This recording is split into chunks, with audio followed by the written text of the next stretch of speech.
part of me was like, will we come back? Will there be PBL after this? Who knows what was going to happen with that. This is High Tech High Unboxed. I'm Alec Patton. 2 weeks ago, we came to the end of our 4-part series about Cheltenham School District's mission to bring PBL to Cheltenham High School, a 135-year-old public school just outside Philadelphia. There's a link to the full series in the show notes, and if you haven't listened to the series yet, start there. This episode won't make very much sense without it. That series ended in January 2020, but Cheltenham's PBL program did not end there. It just changed a lot, like everything else. So last week, we got together a group of people who were there for the whole thing to bring the story up to date. I'll let them introduce themselves. Hi, I'm Karen Shepard. I teach 11th grade and 12th grade project-based learning at Cheltenham High School. Hi, I'm Brian Riley. I am the director of STEM for the Cheltenham School District. I'm Simon. I'm a Cheltenham graduate, and I'm a freshman at Thomas Jefferson University. Hi, I'm Joanna Sella. I'm 9th grade biology PBL teacher. My name is Mike Quaz, Project-Based Learning Social Studies, Cheltenham High School. Hi, I'm Randy Shearer. I work at the HTH GSE and at HTH in professional learning and with the Unbox team. And I think I've been working with the Cheltenham crew since their first visit to High Tech High. We picked up the story from when the district closed its schools in March 2020. At first, we thought it was temporary. Nothing happened. We had no school. We were posting assignments, such as it was, on our learning platforms. And then, I'm not going to remember exactly how long, so help me out, everybody else. At some point, it became clear that we were staying home and that we were going to do some version of online learning. If I'm remembering correctly, we didn't have live classes that first go round, right? We had check-in days that were optional. Is that right? Yeah, so we were the first district, actually, at least the first in Montgomery County. I'm not sure about the state, but we were the first to close. And then the governor closed the rest of the state a couple days later. And that's when we realized that this wasn't going to be short-lived. And we went to as asynchronous and remote as you could get because we just weren't ready for it. I remember Karen mentioning something via email or text, and I was thinking somewhat along these lines, but didn't really finalize the thought on it, is that this could be our shining moment. But we didn't know how we were going to get back in touch with the kids. And that was probably the most frustrating thing. And somebody else can jump in there, but that's what I remember about it most. We lost connection with so many students, actually lost connection with a lot of our students because there was a lack of, actual, face-to-face interaction.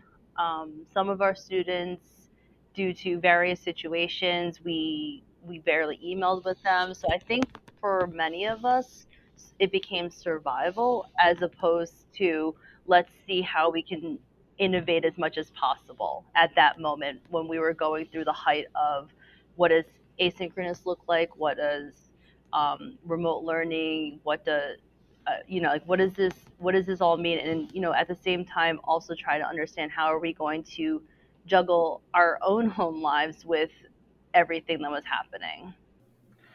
I think one of the first things we did to try to feel like we were still a PBL cohort was I had seen there was a challenge, an online challenge on Instagram by the Getty Museum, I think it was, in LA, challenging people to recreate artwork at home with whatever they could find. And so I got in touch with the Philly Museum and asked if they would sponsor us to start a local version of that using their collection, which was all online. So I challenged the kids to recreate something in the Philly collection home. They were so amazing what they made. I mean, really beautiful work. Some of it really simple. Some recreated, surrealist paintings and photography. I could tell that people were hungry for something to do that felt creative. And then they posted it on the district Instagram page, and then the Philly Museum posted it too. And that was kind of cool. Now, Karen, was that in the spring or in the fall? No, that was in the spring, I think, wasn't it?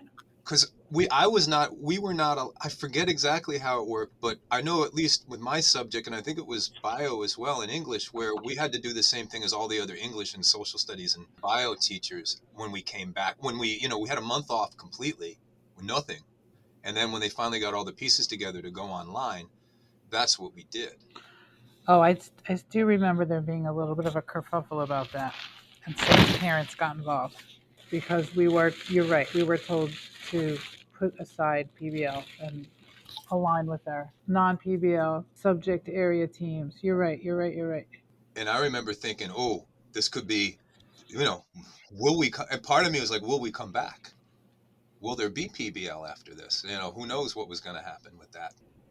And Simon, did you know about this? That it was like no PBL? No, I never knew that. Well, I knew that we're kind of shifting towards more of like a normal school learning situation, but I didn't know that it was like that important. I thought that we were still gonna try our best to have projects and stuff. Yeah, for the end of that year, I really don't remember a lot. Everything's kind of blurred together, so I get a lot of things in like senior year mixed up with what happened in junior year. Do you remember making a picture based on? Yeah, yeah, that project. I enjoyed that project because it was different than like if we were in person, obviously, but everybody did something creative and nobody really like just took like a random picture and used that. Everybody tried on it, which I like to see because in a lot of online school, people don't try. And so, Simon, what was your picture? It was a painting of somebody holding up a sword. So I used a sword that I built for a project, like a school project back in the day, and I like went on Photoshop and tried to make it kind of look like a painting. Okay, so that was the spring. It sounds like fall kind of PBL came back. When did that decision get made? I'll tell you, even going to answer your previous prompt, Alec, PBL was nowhere near the front of our thought process from an admin side. It was a matter of, can we get 4,000 kids to learn anything while school's closed? And so that blur of what's going on continued. The spring of 2020 through the summer to the start of that next school year was essentially in my mind all one day. We were just doing the same thing over and over and over again, trying to get everybody to a point where we could have some sort of resemblance of what school could be, knowing that kids were not coming back. We had known students were not going to be returning and teachers were not going to be returning to the building to start that school year. Can I put someone on the spot really quickly? This is Randy. Okay, I remember back in the summer of 2020 wondering what was going to happen with all of the work that you had done to grow a PBL program. And then here comes this pandemic. And I started reaching out to some of the people on this call right now, and I got an email back from Karen. I'm only going to read one sentence of it, which was, this is in August of 2020. Yes, thank God we are all in on PBL with an exclamation point. Mhm. Can you talk a little bit about that? Well, I'll say this. Like I forgot when we got the go ahead, but we were planning. All right, we were planning as though we were going to go ahead, and maybe even trying to ensure that we were going to go ahead by having a project that might even involve like school officials. Uh, and I looked at it again from Karen's prompt. I looked at it from the standpoint of, how can we really make this work? We know what everybody did asynchronously uh, in the spring, and this can be our moment to shine. So we just started planning, right, Joanna? And I found it to be a great opportunity to actually get to I'll say, in a sense, the bare bones essence of PBL without the STEM lab, without, the traffic of the kids and the backlog of work, the log jam that we would have at times, or the bottleneck of work. And Joanna, you can chime in here. We we kind of focused on the design process and on the the gallery walks and the feedback. We really did put our heads together and say that we were going to make this shine as much as we could. And I mean, I think that our first project was a success. I think all our projects actually were pretty successful. And one of the ways that we did, as Mike was saying, we really wanted to remind people that we were here. We were present. We were trying to engage students as much as possible and to connect them not just within the school setting, the quote school setting, I suppose, but also to each other and to the community, which is what the first project essentially was. And we did have, and to some extent, Zoom was actually, or whatever you use, Google Meet, was actually kind of helpful because we were able to quote bring in people with some ease actually, and they were able to be part of our classroom with not that much effort beyond just scheduling them into our time, which was pretty awesome. Yeah, I second that emotion. We were able to have a lot of guest speakers and interactions with people outside of the school community that we would have never been able to coordinate in person. Who'd you get? Well, I wish Avril was here to talk about this. She hooked us up with Johnson and Johnson, who was in the throes of developing a vaccine. Uh, we were able to get 10 employees of J&J. Oh my goodness, I'm turning it off because I'm turning my mic off for a sec. It's right, Karen. That's real. In case you were wondering, the late bus will be leaving in 10 minutes. So we had kids working in groups of 3, each with a mentor from J&J from the vaccine team, and their job was to help with marketing because they had anticipated, unfortunately accurately, the resistance they would get from certain communities about becoming, being vaccinated. So our kids had really front seat view of what was happening in the real world, and we would never have been able to make that happen in class or been able to transport them to J&J's offices. So that was pretty amazing. Wow. Wait, so were the kids helping to market the vaccine? Yeah, so they had to pick an audience that they wanted to reach and develop some kind of tool, social media, or they did one. I remember a group did a podcast, one group did a TikTok, for teenagers. One did a children's book. They had to learn about vaccines, how they work, interview their mentors, and then we had an exhibition, an online exhibition with all of the mentors, all of the teams. We went through all of their projects. They loved them. The J&J people. They were just, I think not that this has changed so much, but I think the best outcome of what we're going through is that people are more likely, I would say, to help each other and to lift each other up. But the adults at J&J were just so thrilled to have a connection, a touch with young people, and give them a sense of purpose. So it was fantastic. And if I'm not mistaken, they actually used a couple of them, at least internally, to talk about marketing. That's so cool. Yeah, it was very cool. And other things, I don't know what speakers, I think you guys in 9 had some local politicians come in to your classroom virtually. Yeah, we had Napoleon Nelson, one of our state representative. We had our school board members, some school board members come in because they did a public service announcement. That was the project. And well, they picked something like the environment or Black Lives Matter, women's rights, all, some of your main social causes. And they got to pick what they wanted, and they did some research on it, and they had to do a 1 minute public service announcement on it, reaching them both on a, intellectual level, an emotional level, hitting the id and all of those, going through all of those things, ethos. And the goal was to also, because it was an election year and we have ninth graders who can't vote, we wanted to give them a voice and to have them enact change in their own way, and to try to put in the forefront some issues that they felt were important and ones that should really be heavily considered when going into this election. Boy, that was good, Joanna. I'm glad you remembered that. I'm sorry. I'm looking at also for our essential question. I think our essential question was just who am I? I don't know about you guys in nine, but we were teaching to circles. We were not teaching to live humans. Yeah, it did become that. Though we did actually have in our second project, we did have a pretty awesome everyone on the camera moment. Yes, yes, I was thinking about that. That was nice. So what Joanna's talking about, it was her project, the foodology project, and we have a guest chef. The first year we did it, guest chef came into the school. Well, we can't do that this year. So we had our kids in their kitchens.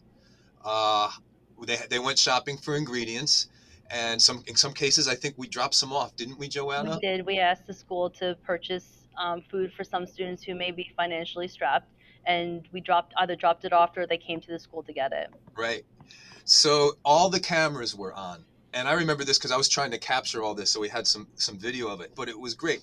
All the kids' cameras were on in their kitchens, chopping food, stirring things up, frying things, all with this very charismatic guest chef leading the charge. And they were smiling, and that was a great moment. Yeah, that project we did, we that has had gone through many iterations, and it was one that we did fully in person. It actually pivoted pretty easily to online because instead of making anything physical or a cookbook, we made videos and we had the students basically come up with cooking shows on their own and they produced their own little video. We put it onto a website, and that project was pretty successful for us. I think that was a pretty easy pivot for us. I was very surprised, to be quite honest. And as a matter of fact, we utilize that for both projects. And we were afraid it could get a little bit stale after a while, but we were able to break it up with other things. But there was another benefit. They could record in silence in their rooms at home. We could say, go record something and be back in 20 minutes, which it was not as easy to do in a classroom setting with all the kids and all the noise and the speaking at the same time. I wanted to shout out Kevin Coffin, who's our communications director, who came on right around um, when Corona came. But so much of what we were able to do and get out to the community was because he was excellent at posting things and making sure that the community knew we were here. We were kind of like Horton Hears a Who over here. We are here, we are here, we are here. Like, don't forget about us. And obviously, the challenge of recruiting new students to PBL was exacerbated by not having show and tell. So he continues to be a great supporter and cheerleader and publicizer of what we're doing over here. Read. Agreed. Absolutely. And Simon, your senior year, what was going on? Actually, one of the main things was the internship. That was definitely like one of my favorite parts of high school, I would say, because I got lucky with my internship. I was working with my friend's dad, who's an artist, David Hart, and it was like a real. I got to actually work on physical things. We were learning about like designing furniture. So I built a couple chairs with him, and we kind of went through just learning the design process and going through iterations and stuff. But it didn't really feel like school. It kind of felt like the real world, I would say. So it was definitely a really good experience for me, especially in senior year right before going into college. Yeah, you really killed that internship, Simon. That was amazing what you were able to accomplish under those circumstances. Yeah, it was definitely a good experience for me. So internship went ahead. Yes. Surprisingly, we had most virtual. Simon said he was able to have an in person internship. We had one other uh, pair of seniors who were working with a farmer, and they had an in person internship, and everybody else's was virtual. Um, a couple were actually probably better virtual. One student was a guest blogger for a website, Fatima Ta, who wanted to be a journalist. That was a really great match and translated well to virtual. And just keeping people engaged and connected with their mentors was crazy. But having said that, everybody did something. And then we had a little window where things seemed safer in the spring. And I'm not even sure in retrospect why that was. But the district allowed us to have an in-person, outdoor but in-person celebration and presentation of learning for our seniors at the end of the year, which was so great to be together. So good. Oh I wow. really send them off. Our little pioneer class, our first PBL class, send them off with some fanfare and some. We started some new traditions. They have special graduation um, scarves to denote their that they've been PBL students, and it just felt really good. One of my favorite efforts I thought from that year was Bella's work on the board that she was able to hang up outside. Yeah, that was tremendous. So, uh, Bella and Xavier's internship at the farm was cut short for reasons beyond their control. The farmer had to leave the space where she was hosting them, and they had planned to do a community garden on the farm. So they really wanted to keep going with that idea, and so uh, we thought, well, let's try to do it somewhere at school. And we have this thing we call the PBL patio right outside of the part of the building that we inhabit, that had sort of over a few years accumulated a lot of junk and lots of wasps, and it had was not well loved. Let's put it that way. It was kind of like the dirty area where people go out and spray paint stuff or whatever. So the end of the year was spent, like, I don't know, maybe 6 weeks just cleaning that all out. Bella power washed it, and then we got a bunch of broken furniture and pallets, and they made raised garden beds. And then what Brian was just referring to was a mounted outdoor blackboard with a mural on it that opens up so that we could use the outdoor space as a classroom. And then on that day that we got together to celebrate the seniors, they all signed the inside of the door. Um, so we'll have the classes do that every year from now on. That was nice. Yeah, it was really cool just in terms of the legacy of PBL that you had your seniors create something that hopefully will last a long time, and they really transformed that space out there from And Simon's what we. benches. Yes, yes, exactly. But I do think just and maybe teachers can talk about this piece in terms of the challenge, because my opinion is remote's one thing, and we learned how to do remote teaching and learning fairly proficiently, and we know we can do it in person. I think the biggest mode of teaching and learning is the hybrid, where you have some students in front of you, some students at home, and as a teacher you're trying to coordinate all that all at the same time. And in terms of PBL, I'm not sure what that experience was really like. I think we had the advantage because we co-teach. So I didn't try to do that very often, have kids in front of me and at home. We took turns. So because we're all together with them, they would have English virtually, and the kids that were here would do science with me, and then we'd swap that out. I don't remember trying to do both at once very often. Sounds like you're advertising PBL as a model we should do everywhere. 100%. We're working on it. So I'm curious actually about that because so that year you sent the email to Randy, we're all in on PBL. Were you worried during that year? And just to kind of be totally blunt about it, like were you worried that the plug was going to get pulled? I was. I was. I mean, here all of a sudden we were, by the nature of what needed to be done. And one of the reasons that I think that they had us all doing the same lessons, it was explained to us, like subject wise, department wise, grade wise, was because they didn't know how many teachers would be out at any given time. So there had to be some very uniform instruction that they could plug another teacher into. So, so I was concerned through that, and who knows what was going to happen with the budget with COVID, right? Because of the economy, that it would just be easy just to have this kind of wither away without people even realizing it. And but that's why I feel the positivity of Karen's email to Randy, because when we knew it was definitely a go, it was like, yes. I think one of the things that we're always concerned about, this is something that Mike and I were just talking about a couple hours ago, are the numbers, because we are still a school within a school. There are some realities that we're still facing and trying to grapple with.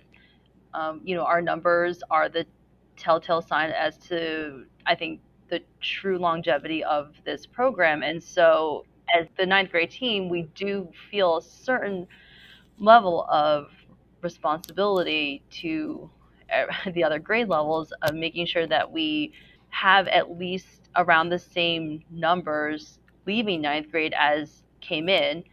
And so I think last year we were really cognizant of that, and really trying to make it so that they still felt like they were getting a unique experience, that was, um, it was innovative, it was creative. They were able to tap into different talents, as opposed to just doing, the, okay, we're doing, this Google Meet, we're doing these notes, we're submitting this on Canvas.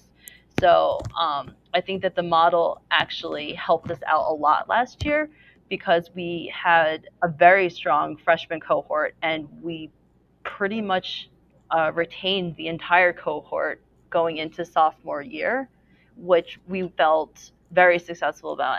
And they were a great bunch. They really were. We loved them, and we know that if we had them in person, then they would have also been amazing.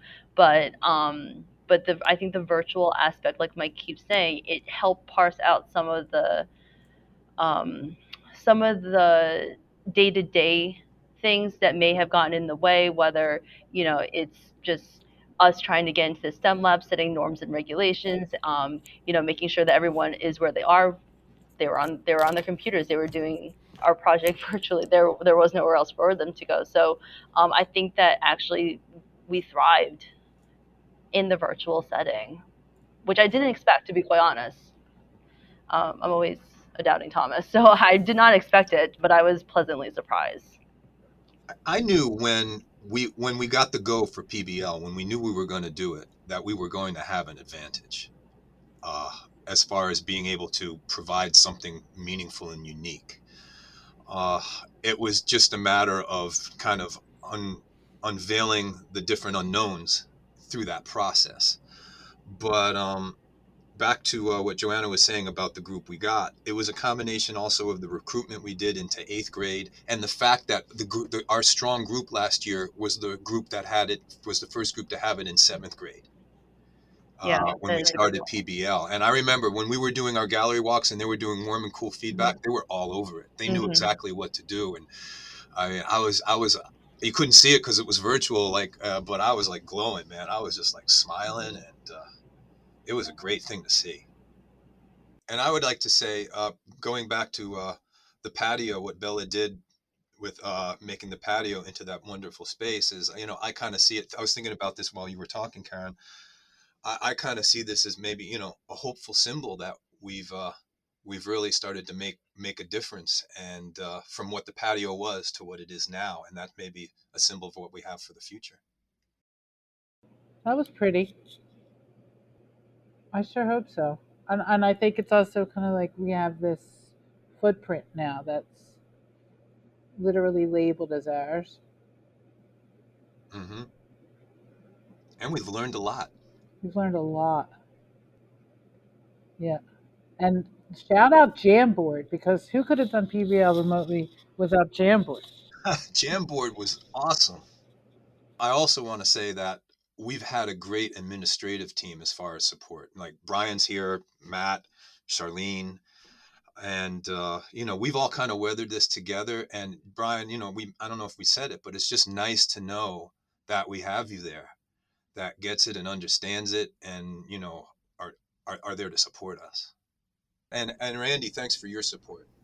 Always, always. I We love it. miss you guys. We miss Yeah. seeing you and talking to you and hearing what you think, and I hope we can bring that back at some point. Hopefully, yeah, that'd be awesome.